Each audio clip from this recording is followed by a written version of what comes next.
사랑하는 여러분, 부활절입니다. 부활의 기쁨이 여러분 속에 있기를 축원합니다. 앞뒤 좌우 돌아보시면서 인사 나누실 때에 예수님 부활하셨습니다. 서로 기쁨의 인사 나누십시오. 네. 저 반대편의 분들도 보시면서 서로 마주 보시고, 예수님 부활하셨습니다. 할렐루야. 인사 나누십시오. 너무 멀어서 인사 못한 분들은 예배가 끝나고 손 꼭 붙잡고 인사 나누시기 바랍니다. 부활절은 너무 기쁜 날입니다.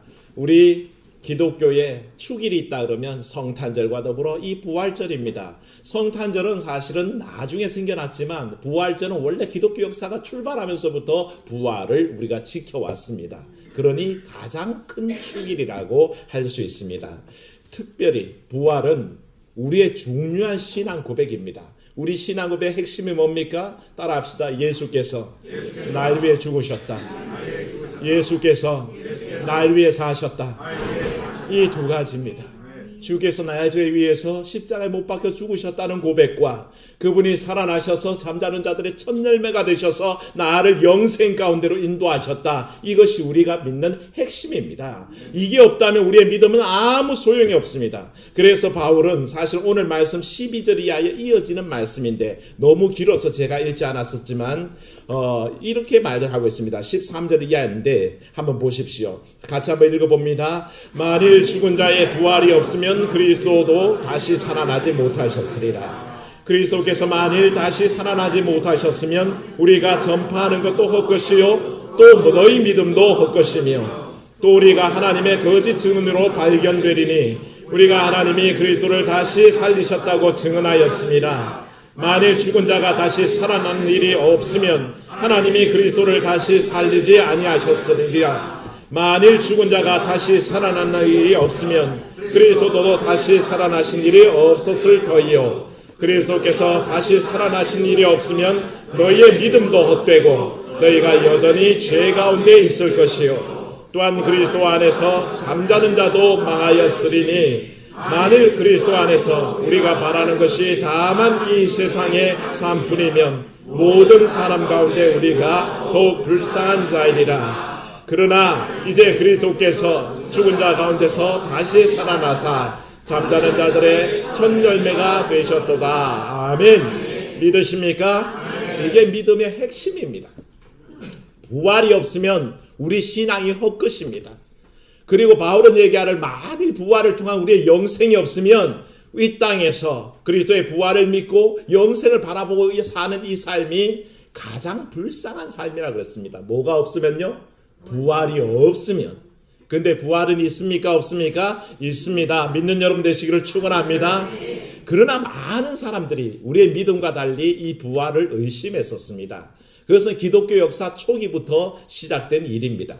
오늘 말씀 12절에도 이렇게 얘기하죠. 읽어봅니다. 그리스도께서 죽은 자 가운데서 다시 살아나셨다 전파되었거늘 너희 중에서 어떤 사람들은 어찌하여 죽은 자 가운데서 부활이 없다 하느냐. 아멘. 바울이 안타까워서 얘기하는 겁니다. 고린도 교회에 이런 사고 방식을 가진 사람들이 있었다는 겁니다. 부활이 없다는 것입니다. 부활을 믿지 못하겠다 얘기하는 겁니다.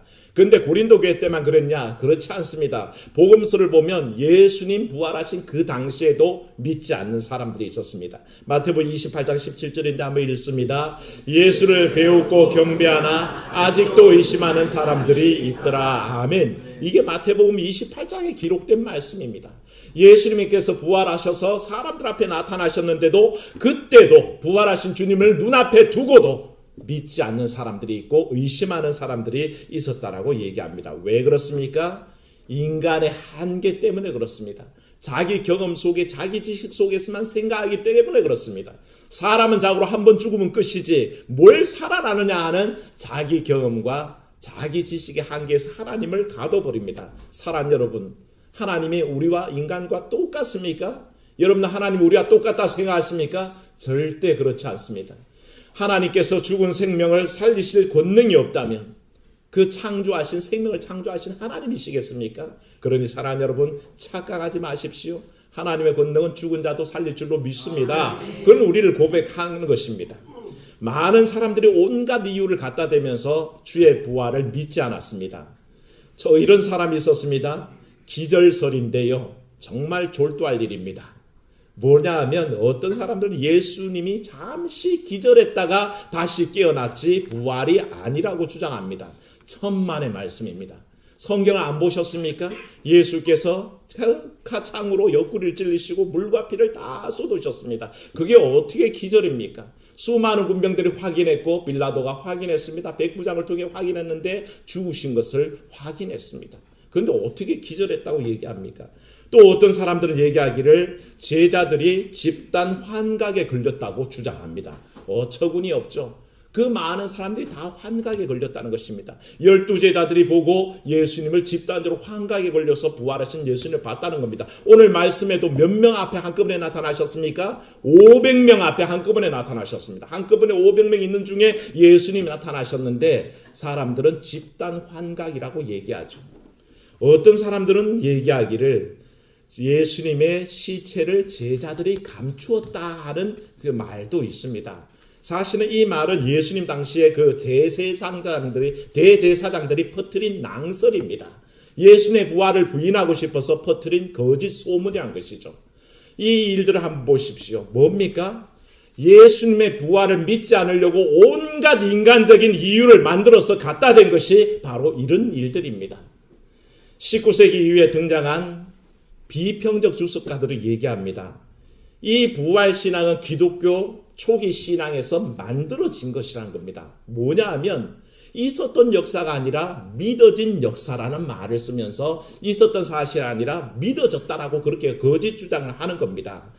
하지만 사랑하는 여러분, 부활은 실제인 것을 믿으시기를 축원합니다. 부활은 우리의 생명입니다. 그게 우리의 핵심입니다. 이건 실제로 있었던 일이고 이 고백 속에 살아가시기를 축원합니다. 그러니 우리는 부활의 의미를 똑바로 알아야 됩니다. 부활의 의미는 무엇입니까? 예수님의 부활은 성경에 나오는 많은 기적들이 인간의 이성으로 설명할 수 없듯이 부활도 역시 이성으로 설명할 수는 없습니다. 그런데 설명할 수는 없지만 저는 믿습니다. 여러분도 믿으시기를 축원합니다. 이 부활은 믿어서 알게 되는 거지 알아서 믿는 게 아닙니다. 그것을 우리는 이성으로 설명할 수 없지만 믿음 안에 받아들이고요. 우리가 부활의 의미를 두 번째 생각할 것은 예수님의 부활은 주께서 우리의 구주시며 새로운 구원 시대를 시작하셨다는 것을 선포하셨다는 겁니다. 뭐라고요? 새로운 구원을 선포하셨습니다. 잠자는 자들의 첫 열매가 되셨습니다. 자고로 사람은 죽으면 끝이지만 부활하심으로 말미암아 새로운 세계가 있다는 것을 우리에게 알려주셨다는 것입니다. 세 번째 우리가 기억할 것은 예수님의 부활로 말미암아 그와 연합한 우리도 뭐 한다고요? 따라합시다. 나도 부활합니다. 나도 부활합니다. 이 고백이 있으시기를 축원합니다. 부활이 없으면 아무것도 아닙니다. 나도 부활합니다. 그것을 부활신앙은 가르치고 있습니다. 네 번째 한번 크게 읽습니다. 예수님의 부활로 말미암아 우리는 죽음으로부터 구원을 얻습니다. 아멘. 예수님의 부활이 우리를 죽음에서 이기게 하십니다.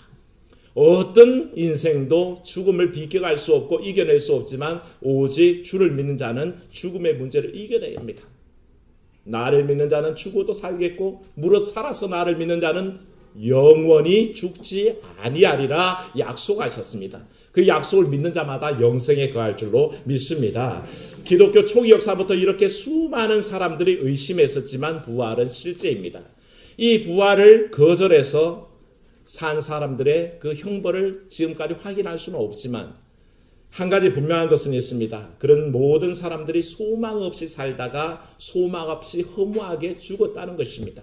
그러나 반면에 부활의 소망을 가진 사람들은 어떻습니까? 삶의 활력이 넘치는 줄로 믿습니다. 삶의 소망이 넘칩니다.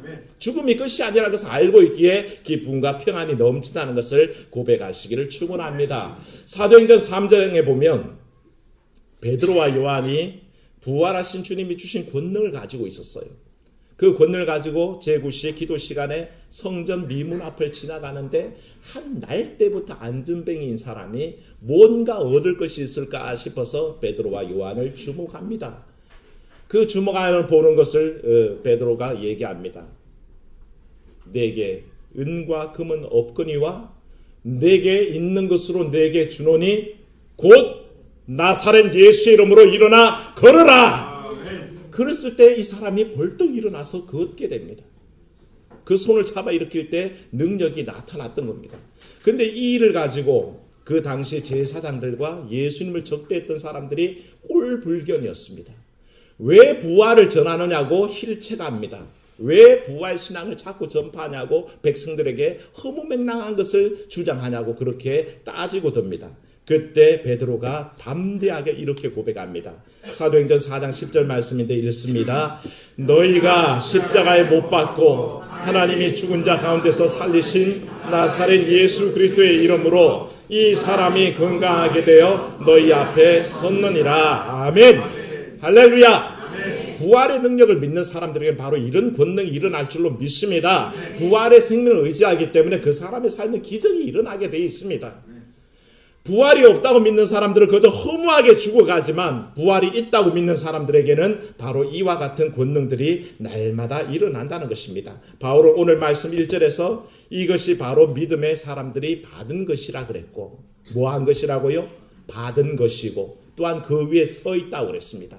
믿음은 바로 그 부활 신앙 안에 받은 것이고 또한 그 진리 위에 서 있다는 것입니다. 그리고 2절에 뭐라 그랬습니까? 이 복음의 진리를 굳게 지키고 헛되이 믿지 아니하면 그로 말미암아 구원을 받는다고 그랬습니다.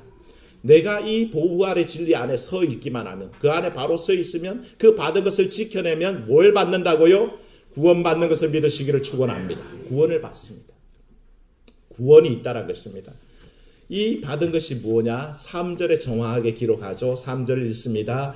이는 성경대로 그리스도께서 우리 죄를 위하여 죽으시고, 믿으십니까? 네. 성경대로 그리스도께서 우리 위해서 죽으셨다는 겁니다. 4절 말씀도 읽어봅니다. 장사 지낸 바 되셨다가 성경대로 삶 안에 다시 살아나사. 아멘. 바로 이 사실을 우리가 받았고 이 말씀 위에 서 있고 이것을 믿기 때문에 우리는 구원을 받습니다. 어렵습니까? 전혀 어렵지 않습니다. 또 다른 본문에서 바울이 얘기합니다. 로마서 10장 9절인데 한번 읽어봅니다. 내가 만일 내 입으로 예수를 주로 시인하며 또 하나님께서 그를 죽은 자 가운데서 살린 것을 내 마음에 믿으면 구원을 받으리라. 아멘. 어렵습니까? 전혀 어렵지 않습니다. 뭘로 시인하면요? 우리 입술로 시인하면 된다 그랬습니다. 우리 입술로 주를 시인하여 하나님께서 그를 죽은 자 가운데서 살렸다는 것을 내 마음에 믿기만 하면 뭘 받는다고요? 구원받습니다. 어렵지 않습니다. 애써 뭔가를 해야 되는 게 아닙니다. 내 입술로 주를 고백하고 내 마음에 예수께서 나를 위해 죽어주셨다는 것을 믿기만 하면 구원받는다고 하셨으니 이 쉬운 길을 알려주셨는데 왜 거절하겠습니까? 사랑하는 여러분, 이 주의 부르심에 나오시기를 축원합니다. 너무나 쉬운 일입니다. 내 입술로 주를 시인하고 주께서 날 위해 죽으셨고 날 위해 사셨다는 것을 내가 마음으로 받아들이면 나는 구원을 얻습니다. 주님께서는 여러분에게 묻습니다. 나는 부활이요 생명이니 나를 믿는 자는 죽어도 살겠고 무릇 살아서 나를 믿는 자는 영원히 죽지 아니하리라. 이것을 내가 믿느냐? 이 질문하실 때 예, 제가 믿습니다 화답하시기를 축원합니다. 이 고백이 필요합니다. 네, 주님 저는 믿습니다. 주께서 생명이요 부활이신 것을 믿습니다. 그래서 믿기만 하면 내가 영원히 죽지 않는 영생의 삶을 산다는 것을 고백합니다. 그렇게 고백하는 귀한 이 부활절 되시고 앞으로의 부활 신앙이 되시기를 주의 이름으로 축원합니다. 은혜로우신 아버지 하나님, 부활절을 맞아 감사합니다. 우리를 위해 죽어주셨고 또한 우리를 위해 사셨으니 찬양합니다. 아버지, 이 부활 생명 우리 속에 역사하사 아버지 하나님 이 믿음 때문에 구원 얻게 하시고 이 땅을 살아갈 때에도 큰 권능의 삶을 살게 하여 주시옵소서. 아버지 하나님, 죽은 자가 사는 것이 없다고 믿으면 우리는 허망한 가운데 죽어갑니다. 그러나 아버지, 부활의 신앙이 있고 부활의 생명이 넘치는 사람들은 내 삶 속에서도 소망이 넘치고 또한 죽음 이후의 삶 속에도 영생의 구원이 있다는 것을 믿게 됩니다. 이 사실을 우리가 고백하게 하시고 이것을 내가 믿느냐 물을 때에 네 주님 제가 믿습니다 고백하는 귀한 성도들의 삶이 되도록 인도하여 주시옵소서. 주 예수님 이름으로 기도하옵나이다. 아멘.